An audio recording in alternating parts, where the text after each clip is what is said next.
Oi, aqui é a Jéssica e eu voltei para a gente conversar sobre as leituras do mês de janeiro de 2021.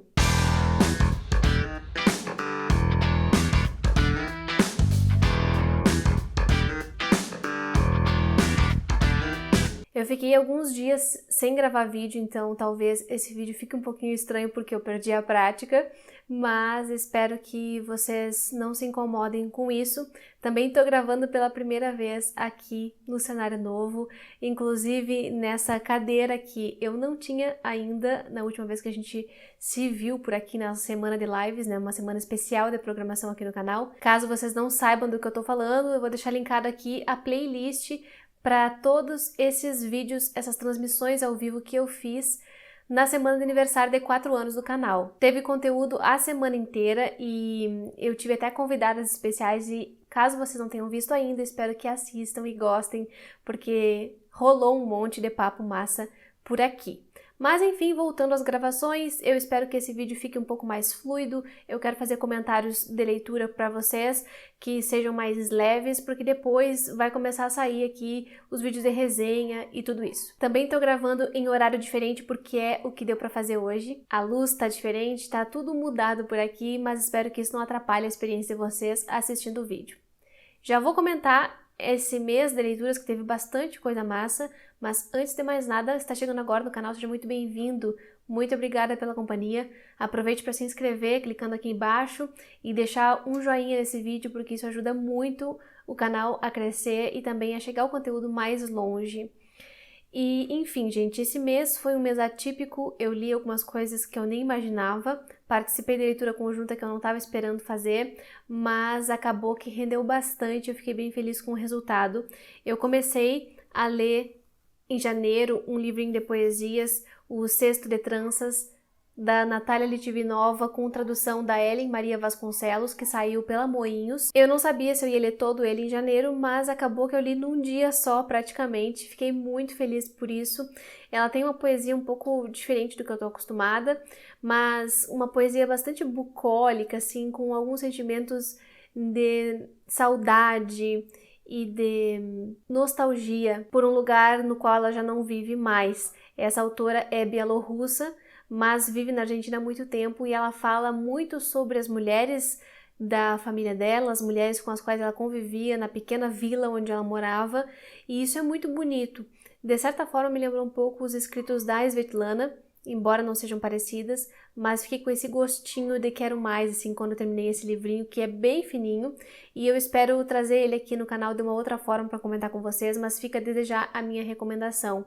Lembrando que para comprar na Moinhos, vocês têm cupom de 10% de desconto aqui do canal, que é o hashtag LeLatinos10, que tá sempre aqui embaixo também, e vou deixar o link do site da Moinhos para que vocês possam ir lá e conferir não só esse, como outros livros do catálogo que são excelentes. Fiquei bem feliz com essa experiência de leitura e quero ler mais coisas da Natália. Outra leitura do mês de janeiro foi esse livrinho de contos, O Cotidiano, da Mariana Travascio, que também é argentina. Vocês vão ver que nesse mês eu li praticamente só Argentina.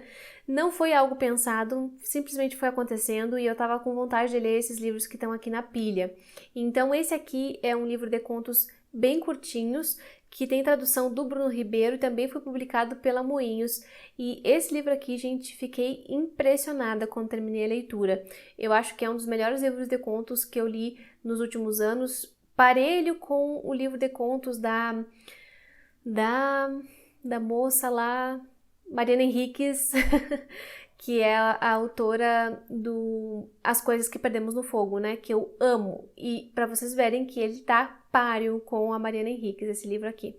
Então eu gostei demais, eu acho que ela tem uma voz diferenciada, acho que ela consegue impactar muito, assim, em contos que às vezes são bem curtinhos e ela traz uns temas bem diferenciados. Todos eles são sobre coisas cotidianas, mas a escrita, a forma como é narrado e os personagens não são tão cotidianos assim. Então eu gostei, ela meio que inova em muitas coisas, mas também consegue tratar de temas que já são bem clássicos da literatura com uma voz muito peculiar. E isso sempre me encanta. Quero comentar mais sobre ele com vocês aqui, vou procurar um jeito de fazer isso. E esse livro e aquele anterior que eu apresentei fazem parte das minhas metas de leitura para o canal, que tem a ver com aquelas categorias que eu faço, né? Eu quero ler um livro de poesia e um livro de contos por mês, e em janeiro já comecei muito bem acompanhada dessas duas leituras que eu recomendo com força para vocês. Depois disso, resolvi participar de uma leitura conjunta e aí eu me atirei no Dona Bárbara, do Rômulo Gallegos, que é um escritor venezuelano, e esse livro foi lançado pela editora Pinar e tem a tradução do André Aires. E, gente, foi uma leitura um pouco conflituosa para mim, porque ao mesmo tempo que eu gostava muito do enredo, eu estava com dificuldade de aceitar tanto o narrador do livro quanto a construção de algumas personagens que não me desceram muito bem. Aqui em Dona Bárbara a gente tem a história do Llano venezuelano. O Llano, que é essa planície, esse tipo de bioma que tem na Venezuela e que caracteriza muito uma certa região desse país e que molda muito a personalidade das pessoas dali. Nesse caso, se passa no início do século XX e a gente vai ver as pessoas do campo, o quanto elas sofrem com esse ambiente bastante hostil, o quanto elas são modificadas por esse ambiente e, claro, vai ter também o clássico conflito entre civilização e barbárie, entre o quanto essas planícies, llanuras e ambientes quase desérticos vão embrutecendo as pessoas e como lá nesse sistema tudo o que acontece é de uma outra forma, não adianta nada as leis da cidade praticamente, porque lá o buraco é mais embaixo. E a gente tem tudo isso aqui, mas tem também essa Dona Bárbara, que é a própria representação da barbárie no Llano, né? E ela é uma mulher diferente de todas as mulheres da sua época, ela é uma mulher que é caracterizada como mulher macho, porque ela faz coisas que homens fazem também, e que vem de muitos traumas e tal, e ela tenta se manter em pé, se manter forte, com algumas atitudes bastante duvidáveis, né? Eticamente duvidáveis. Nada que tenha me surpreendido. Eu gostei desse livro como uma boa novela, um novelão, assim, como se fosse uma novela das 9. Eu gostei porque ele me entreteve nesse sentido, mas ele é basicamente uma sucessão de clichês e não é um livro, assim, que eu diga que todo mundo vai gostar. Tem alguns probleminhas aqui pra mim, pro meu gosto, né? Lembrando sempre que isso é uma questão de gosto, e também não me trouxe muita novidade no sentido de que eu já li bastante coisa assim dentro da literatura regionalista do Rio Grande do Sul. Alguns autores muito clássicos, como o Érico Veríssimo, como Josué Guimarães, como o próprio Tabajara Ruas, já falaram bastante sobre isso em suas histórias, né? Sobre o quanto é bárbaro esse clima, e isso é o mote do livro inteiro, né? Então ele se baseia em mostrar essa barbárie relacionada à natureza, que é uma coisa bastante típica do naturalismo mesmo, mas não me chama atenção tanto assim. Então é um romance que eu recomendo com ressalvas para quem gosta de novelão, para quem nunca leu nada desse tipo, talvez seja uma boa ideia. De qualquer forma, valeu a experiência de leitura, conheci o Rômulo Gallegos e também li junto com outras pessoas, que foi muito legal ver as opiniões delas e tudo isso. Então tá aqui mais uma leitura de janeiro.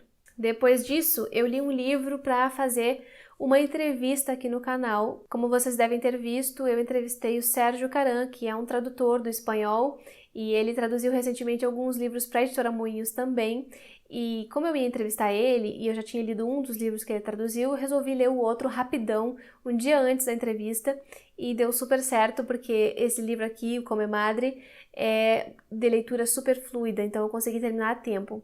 O livro é do Roque Larraqui, que é um escritor argentino também, e tem tradução, como eu já falei, do Sérgio Caran. E é um romance, ele é um romance dividido em duas grandes partes, em que a primeira é mais extensa e tem uma voz narrativa bastante clara, e a segunda é um pouco mais confusa e tem um outro narrador que a gente só vai entender a relação com o primeiro narrador lá pro final. Mas é um livro completamente diferente de tudo que a gente está acostumado a ler. Ele, em alguns aspectos, pode ser lido como algo de terror, assim, um terror ou horror, não sei bem a classificação dessas coisas, mas eu sei que aqui a gente tem uma história de um hospital, suposto hospital, um manicômio, que era para receber pacientes com câncer e fazer um tratamento meio que placebo. E lá nesse lugar começam a acontecer coisas estranhas e vem outros tipos de pesquisa para serem aplicadas naqueles pacientes, e aí o nível de ética e de moralidade também vai a 0 ou a -1, talvez, porque eles extrapolam essa relação médico-paciente, eles, enfim, vão tentando ludibriar essas pessoas para poder fazer o que eles bem entendem nesse tipo de experimento, né? Não é uma pesquisa, é um experimento. E aí, gente, é bem estranho, mas é muito instigante acompanhar tudo isso. Apesar do narrador, dos personagens serem completamente não confiáveis, a gente consegue até rir de situações que não são risíveis, assim, isso é muito conflitante, mas é muito gostoso também quando acontece, né?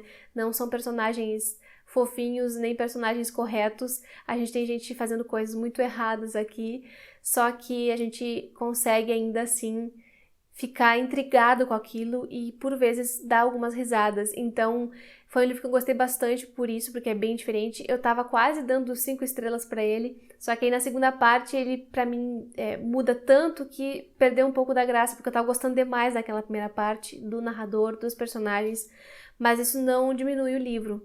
Ele é muito bem feito, muito bem escrito, tem uma linguagem excelente, tem construção de personagens impecável e um enredo diferenciado, né? Então isso por si só já vale muito a leitura. Eu só não dei 5 estrelas porque eu acho que o ritmo se perde um pouco a causa dessa mudança de perspectiva da história e tal. Ainda assim, é um baita livro e eu quero comentar mais sobre ele aqui com vocês. Fiquem esperando porque deve aparecer em breve por aqui no canal. Depois disso, eu comecei a providenciar uma outra meta de leitura minha, que era terminar alguns livros que eu estava com leitura em andamento há muito tempo. Um deles, que eu resolvi fazer isso agora em janeiro, foi o da Grada Quilomba, Memórias da Plantação, episódios de racismo cotidiano, que tem tradução, deixa eu ver aqui se eu acho, da Jess Oliveira, e foi publicado pela editora Cobogó. Esse é um livro, gente, que eu acho que deveria ser distribuído na praça, sabe? Em praça pública, de norte a sul do país, porque a gente não se dá conta desses episódios cotidianos de racismo que a gente mesmo faz, ou que nossos parentes fazem, ou enfim, que a gente vê amigos fazendo, ou que, né? Enfim, tá dentro da gente, mas a gente tenta esconder. E a Grada traz aqui a sua tese de doutorado, em que ela vai analisar o depoimento de 2 mulheres negras diferentes lá na Alemanha, em que ela tentou reunir, ou pelo menos pensar temas em comum que essas mulheres falavam nos seus relatos, para fazer uma análise profunda disso e do impacto dessas situações na vida delas e na vida de familiares, e para provar que isso é algo que acontece em grande escala também.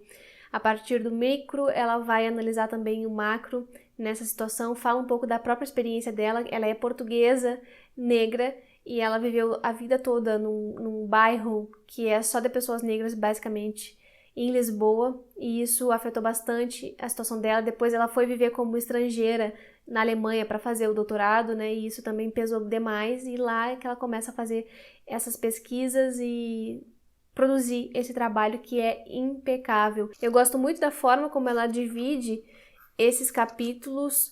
Eu quero muito poder fazer um vídeo sobre ele, tô olhando aqui para o sumário para poder comentar com vocês.